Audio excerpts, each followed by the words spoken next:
मेरी बीमान मेरा अक्स मत दिखा मुझको। मैं रो पड़ूंगा मेरे सामने नाला मुझको। मैं बंद कमरे की मजबूरियों में लेटा रहा, पुकारती फिरी बाजार में हवा मुझको।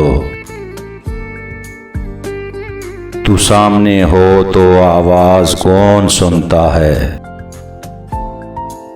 जो हो सके तो कहीं दूर से बुला मुझको।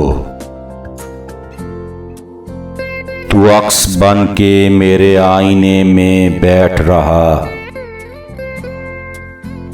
तमाम उम्र कोई देखता फिरा मुझको। कहीं ये हाथ मेरे गले तक ही आ पहुँचे, कभी तो आस के पर्दे से देख जा मुझको। वरक वरक यूं ही फिरता रहूं कहाँ तक मैं, किताब जान के बुक शेल्फ पर सजा मुझको।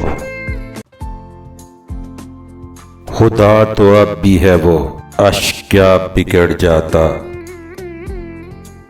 अगर वो और तरीके से सोचता मुझको। खुदा तो अब भी है वो, अश्क क्या बिगड़ जाता अगर वो और तरीके से सोचता मुझको।